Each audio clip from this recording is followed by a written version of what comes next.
Next is Patrick Müller from University of Konstanz. Good afternoon, everyone, and thank you very much to the organizers for the invitation. It's my pleasure to present our recent work on using deep learning to analyze developmental dynamics. Embryos develop their species-specific shapes robustly time after time, such as this zebrafish, which develops the basic body plan in about a day. So here you can see the cells moving around the yolk, forming the body axis. And then the head emerges here with the eye, notochord, and somites. So this is a very characteristic species-specific shape that can be modulated if you modulate the activity of genes, or in particular signaling pathways. For example, this embryo here loses the head and the tail, so the posterior is expanded. Another mutation might look like this, where you have a cyclopic eye and the trunk also mispatterned as well as the tail. And then the question is, what happens if you find another phenotype? Can you, from this maybe mixture of those different shapes, learn something about the molecular mechanism? For example, is it a linear superposition or some more complicated form of the effect of the mutations on this shape? Also, species have their very specific shapes. I show you here an example of a medaka embryo, Japanese ricefish, which is much larger than zebrafish, has these hairs sticking out, these very prominent lipid vesicles. And also it starts to twitch early on during gastrulation, forms a tiny body axis on the gigantic yolk compared to the zebrafish, but also develops robustly time after time. In addition, the shape emerges differently over time. So each species has their own developmental dynamics. For example, zebrafish, as I had said, develops the basic body plan in about a day, whereas medaka takes more than 2 to 3-fold longer than that. So how come, and how can we use deep learning to analyze this question? In addition, the developmental dynamics, the tempo of development can be heavily dependent on the external conditions. For example, warm water, as over here, speeds up development of the zebrafish embryo, whereas cold water, as shown over here, slows it down. So I would like to show you our approaches to use deep learning to understand these processes and to quantify them and to learn something about the physical biology of it. So in the first part, I would like to show you how we use deep learning to link embryonic phenotypes to molecular mechanisms, in particular signaling pathways. And in the second part, I will show you how we can determine the physical biology of developmental time and tempo using deep learning. Very early on in development, the initial patterns are made by signaling pathways. For example, one of the first patterns that emerges during development is the formation of the germ layers, and this is orchestrated by nodal, which induces endoderm and mesoderm here in this region and gives rise to this body plan. So if we have mutants of the nodal pathway, we get characteristic defects such as a cyclopic eye, because head mesoderm is not made and the eye fields don't separate, as well as loss of trunk mesoderm and all endoderm. We can easily recapitulate these mutant effects with very well characterized inhibitors that are available. For example, this SB505142 binds to the kinase, to the ATP binding pocket of the nodal receptor, which then will inhibit the phosphorylation of the latent cytoplasmic effector SMAD2 and therefore not induce target genes.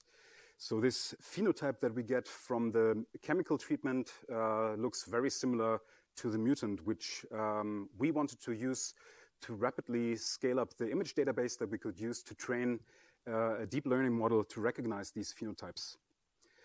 Nodal acts in parallel to bone morphogenetic protein, which separates the germ layers into ventral and dorsal territories. If you remove BMP signaling, you get a characteristic different defect. Downstream of nodal, we have fibroblast growth factor, FGF. If you get rid of this one, you also get a very characteristic defect in dorsal, ventral, and anterior posterior patterning. Wnt acts on top of these domains, and if you get rid of Wnt, you get the characteristic expansion of the head, as shown also with the famous Dickkopf, the large head mutant. We can also recapitulate this with chemical treatments. Retinoic acid also is nested within this domain. So if we overexpress or if you treat the embryo with retinoic acid, we get a loss of the anterior aspect and an expansion of the posterior aspect. On the dorsal side, planar cell polarity orchestrates the morphogenesis. So if we get rid of this phenotype, this signaling pathway, we get a fatter embryo that doesn't undergo the correct morphogenesis.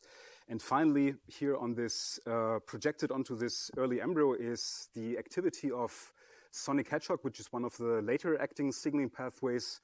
And that leads also, if we get rid of it, to a characteristic phenotype that resembles some of the other phenotypes, such as the cyclopic eye, but the origin, the molecular origin, is quite different. So to analyze all of these defects, we wanted to use high throughput imaging to generate a huge database of phenotypes. So we used 96 well plates, where each well was spotted with a few zebrafish embryos and a unique chemical that we could then image in high throughut. And this is an example of this high throughput imaging, just a wild type embryo, sped up, of course, but the first 24 hours, where you can see they develop in synchrony extremely robustly. There's only a very few developmental failures, but most of them will give rise to the normal and species-specific shape. If we treat the embryos with a nodal inhibitor, SB505-124, they initially develop very similarly to the wild-type embryos, but here you can already see that there's a difference in the development. Cells cannot internalize, they cannot gastrulate, they stay outside, and that's why we get, for example, a cyclopic eye and loss of trunk mesoderm and all endoderm. This is another treatment with a BMP inhibitor that also looks initially very similar to the other embryos. But then during gastrulation, inhibition of BMP signaling leads to the characteristic elongation into an eggplant of these embryos, which then frequently burst because of the strain onto the yolk, and the remaining embryos will have characteristic dorsal ventral patterning defects. So we generated a huge database of 2.4 million training images for these 7 major developmental signaling pathways of early development, and then put this into a convolutional neural network, essentially using image filters to reduce the complexity of the input images, and then extracting texture, shapes, and having finally classifiers with a timestamp. So we also use the time information to then categorize the images into normal, BMP inhibited, retinoic acid activated, and so on, or dead or unknown if the deep learning algorithm that we now call EmbryoNet cannot characterize the images.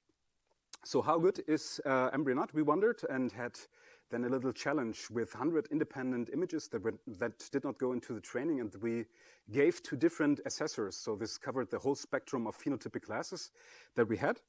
And I will show you in the following here some confusion matrices where we have the ground truth plotted on the y-axis and the assessment on the x-axis, and the treatments are color-coded. So the perfect assessment would be, of course, a diagonal, and this is color-coded. So perfect assessment would be warm colors, bad assessment is in cold colors, and you can see here that random guessing by just rolling a die would only give you a very poor performance of 11% accuracy by chance. We then gave this data set to a team, 30 teams of 2 students each that were trained in developmental biology, and that were able to communicate with each other about what they saw. They had an average accuracy of 53%, so better than chance. And if we gave them additional time information to these channels, they performed slightly better, 54%. A well-trained developmental biologist with 10 years plus experience, of course, is much better in assessing these images. So there we got an average accuracy of 80%. And finally, EmbryoNet had an average accuracy of 90% and got almost all of the images correct, but some of the difficult classes are still also difficult for EmbryoNet, where you have weak phenotypes, not fully penetrant phenotypes, or complicated, difficult to see phenotypes. So EmbryoNet is very precise. It's faster than humans. It can assess those images in milliseconds, where the assessment of 100 images takes typically a day for even a developmental biologist, and it performs better than many developmental biologists. So then the speed is, of course, an advantage, and accuracy, but can it also see defects before humans can? We wondered, can it see something in addition that was not seen previously by humans? To address this question, we retrained EmbryoNet, and we've previously trained it with the first time point of robust identification by an expert. This is the training data that we initially provided to the convolutional neural network. But then we trained another algorithm, EmbryoNet Prime, that was then using images 4 hours before they could be robustly recognized by a human being. And this shifted the recognition of phenotypes to much earlier time points. For example, for nodal phenotypes that can be observed here around 8 to 10 hours by humans, now EmbryoNet Prime can see them much earlier. And this is the case for many of the classes. PCP, sonic hedgehog, for example, wind can also be recognized, and retinoic acid also much earlier.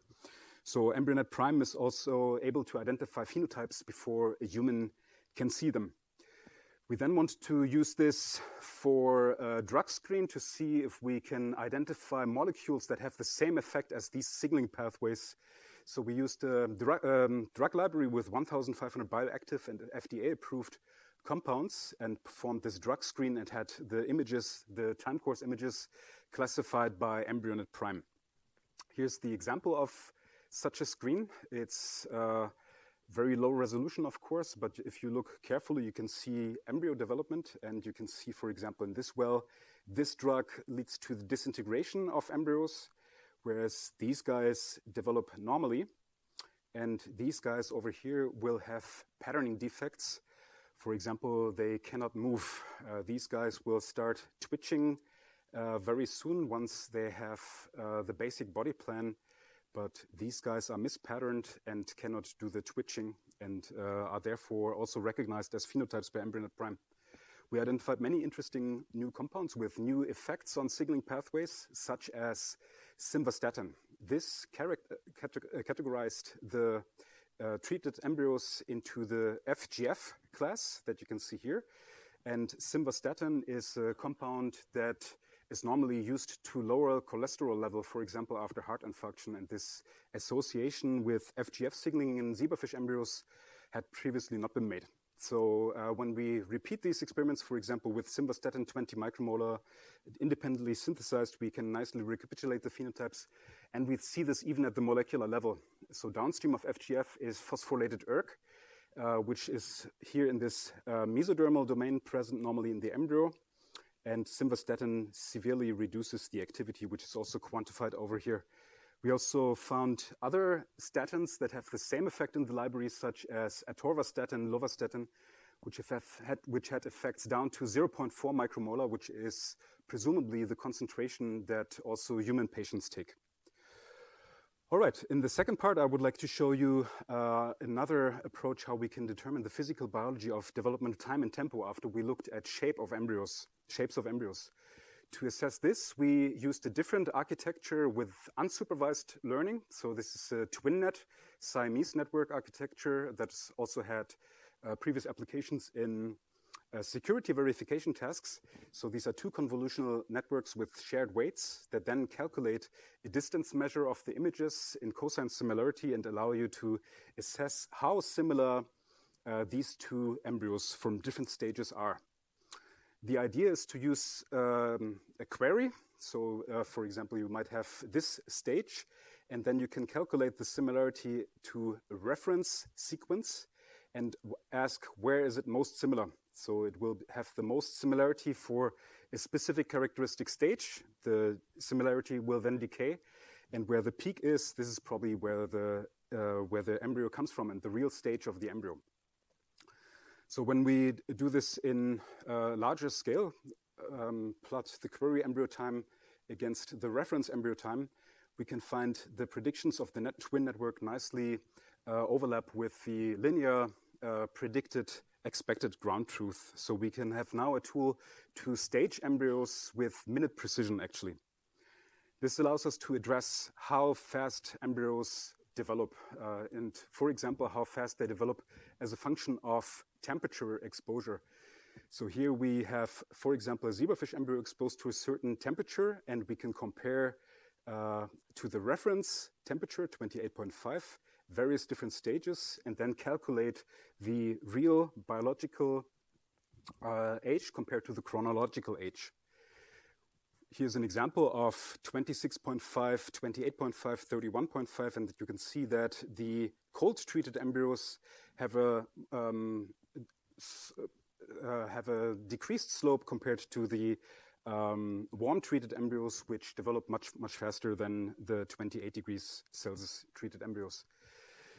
We can use this to get at the physical biology of this process by considering how growth can be described in terms of physical-chemical theories. For example, you might remember the Arrhenius equation, which relates the growth rate R, or in fact any reaction, to the temperature here in this exponential, and the Boltzmann constant, as well as the activation energy. If we take the logarithm of this expression, the natural logarithm, this will bring down the exponent. So we can actually see that if we plot this data, the growth rate logarithmically against the inverse of the temperature, we can get the activation energy from the slope. So we found an activation energy for zebrafish of 26 times kBt. So what does this mean? Spontaneous reactions, such as ice melting, happen at about 2 kBt. So the activation energy is much higher and governed by the biochemical processes that are daisy-chained to orchestrate development. You can also see here the range where zebrafish develop normally. So this is quite a limited range between 32 degrees Celsius and 23.5 degrees Celsius. And here within this range, the embryos scale linearly, but outside they are no longer able to increase their growth rate as a function of temperature and then also develop severe defects. Medaka, in comparison, have a much wider range of physiological temperatures that they can sustain. Actually, they can also thrive at 10 degrees Celsius up to 40 degrees Celsius, but the development doesn't scale linearly anymore. The growth rate doesn't scale linearly anymore. It scales linearly in this range, and we find here an activation energy of 31 kBt. This 5 kBt difference, you might also wonder what that means, this 5 kBt difference between zebrafish and Medaka.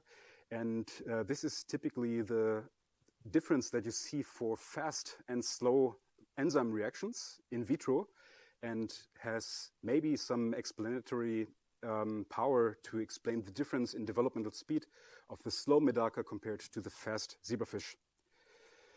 We would now like to take this to much more divergent, evolutionarily divergent embryos. And for this, we have already started to take embryos from the Lake Konstanz, where we have very deep regions of 4 degrees Celsius. That's where embryos live, but also shallow regions of 24 degrees Celsius, where other embryos live. They each develop with different speeds. And we started a collaboration with the Fishery Research Institute in Langenargen. This is where my university is, and we can get fish from embryos from carp, whitefish, burbot, perch, stickleback, and Wels catfish to sample all the biodiversity and the different, then understand the physical biology of time and tempo in these species. So I brought you here some examples of what we already have analyzed. Stickleback and perch from Lake Konstanz. They come with different sizes, much larger than zebrafish or Medaka. They come in different shapes. You might notice here the vesicle in perch, or this mushroom-shaped embryo during gastrulation stages. They come in very different developmental speeds. 70 hours to complete the basic body plan, the pharyngolar stage, compared to, for example, zebrafish, 24 hours. And of course, they have different evolutionary natural histories that will have shaped their physical biology. So we want to understand how this happens. And with one microscope, this is not feasible to analyze the huge diversity. So we actually developed a simple microscope that is very economical, that can be used to massively parallelly screen embryogenesis. This is our embryo scan microscope that you can put into an incubator or into a room. You can also take it out to the field and then have an automated stage to do high throughput imaging under various conditions in an economical manner. And if you're interested in this technology, you can contact me afterwards. So we use not only gross morphology of the embryo, but we also now recently developed segmentation techniques to look at the development of subtissues, such as, for example, the cells, yolk covered by cells, embryo body, yolk covered by the embryo, yolk extension, and the eye, which then allows us to calculate the developmental trajectories of these tissues and also analyze their physical biology by morphometry. Here's an example of cold-exposed embryos and warm-exposed embryos. And if you just zoom out, so if you look from very far away, you might notice that these curves look very similar, like scaled versions of each other, because they reflect the same biological process in a robust and reproducible manner. For example, here the embryo body emerges earlier at a warmer temperature, but you get the same dynamics also at a colder temperature just later.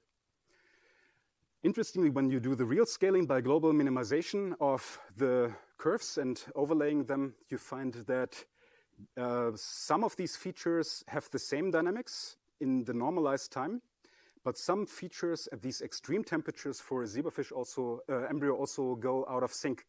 For example, we see that there's a shift, a heterochrony in the emergence of the embryo body, and this has also been described really recently on a transcriptome level, that you have a heterochrony and desynchrony in the emergence of mesodermal derivatives in particular. They get shrunken at the expense of ectodermal derivatives. All right, so this is an overview of what we recently did with deep learning approaches to understand growth and form. So in the first part, I showed you how we can link embryo morphology to signaling pathways. And in the second part, I showed you an unsupervised computation method to detect similarities between different states, which allows for standardized staging and detection of phenotypic variability. And this provides new tools for the physical biology of embryo shape and tempo. So if you are interested in using these tools, they are freely available on our GitHub page. Finally, I would like to thank the people that did the work. Daniel Čapek, Matvej Safroshkin, Grigory Arutyunov, they programmed and generated the data for EmbryoNet. Ono Önder, Nikan Tulani, Hernan Morales Navarrete, Annika Kurzbach, they developed the TwinNet approach. Daniela Loos, Tobias Zeidler, and Alexander Brinker helped with the collection of the wild embryos. And I would like to thank in particular also our funding for continuous support, the ERC, EMBO, and our cluster for collective behavior in Konstanz. Thank you very much.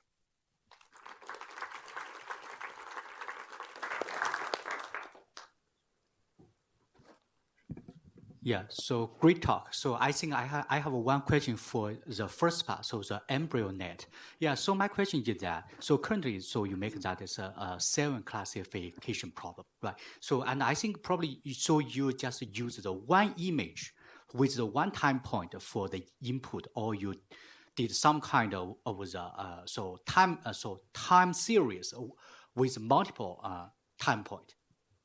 The latter. So we use a time series. So it sees all of those images. We also augment them to make this invariant of the microscope, but also position invariant, how the embryo tends to lay. So we train a lot of different perspectives and put time as another factor, and then have a quorum voting model to say what is the most likely classification. Without this temporal information, we get 5% less accuracy, and the temporal aspect adds 5% more. Okay, thank you. Mm-hmm. Patrick, fascinating story. Something that blows my mind is how fast cell division happens in these early stages, right? If I counted well, it seems that it's as fast as cell division in E. coli, like 20 minutes or something, which seems like super error prone, and yet you said that most embryos actually develop normally, etc. Do you have any insights of what is the superpower of zebrafish to be able to maintain that robustness? And especially when you compare the different temperatures, is the system starting to make more mistakes when it's trying to develop or divide more rapidly, for example? Yes, so we see, first of all, divergence, a variation over time. So the later you look, even though you start with a synchronized batch of embryos, the more variability arises, and this has been well described. But you also see the same for external condition variations by temperature. If you go to the very extreme use, you have embryos that fail. Some of them will make it, but they will be more variable. And how the embryo does it, it's a good question. Of course, from the physical biology perspective, I would argue that there's a trade-off with the lower activation energy, but also the limited temporal or the limited temperature window where it can develop, such that it can do its job very fast in this limited window, but beyond that it will fail. Whereas Medaka takes its time, has a wider range of temperatures that it can sustain. But I agree with you, it's spectacular how fast the cells develop initially, 20 to 30 minute cell cycle time, and exactly what happens also on the polymerase level and so on. It's actually unknown at the moment, to my knowledge at least. I have a question from Zoom. Chengxi Tian said, great talk. In the second part, you fit the developmental timing to the Arrhenius equation, which indicates that you assume that it's a single-step process. Have you fit the data to a multi-step process, which might result in not so different activation energies? We haven't done that. So so for this fitting that I showed, we considered development as a one-step process, as the Zoom participant pointed out. But now we are looking at the Arrhenius activation energies for the different tissues, and we expect that we find different activation energies for different tissues. You saw that there was a heterochrony in embryo body formation, so that might come at the expense of a higher activation energy, and this is what we are doing right now, but I cannot give an answer yet how that would change our thinking about it. But at the moment, there's a good correlation in terms of activation energy and developmental tempo. How that scales also to other fish species is currently unknown, but that's what we want to find out. Thank you. Along the same lines, it's so interesting that it almost collapses when you rescale the colder temperature. And I wonder if that's a linear rescaling, or if you've tried other things like exponential, maybe there would be a reason when there's more cells that the scaling would be different.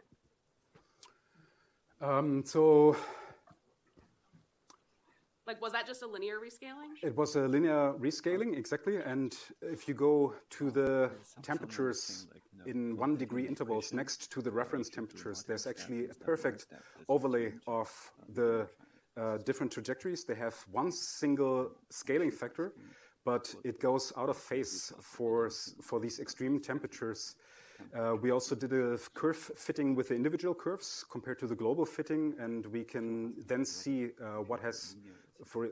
exactly which tissue has the problem. But it's an interesting idea to compare that also to the nonlinear fitting. We should do that. Mm-hmm.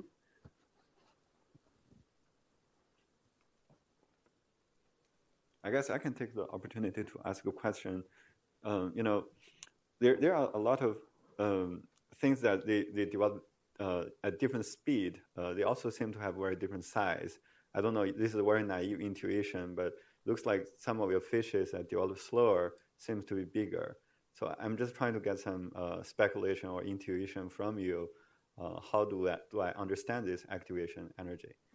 Yes, thank you. There's actually a huge body of classical theory that relates developmental tempo to body size, and says if you have a larger embryo body, or if you have a larger body, you will have a slower developmental tempo.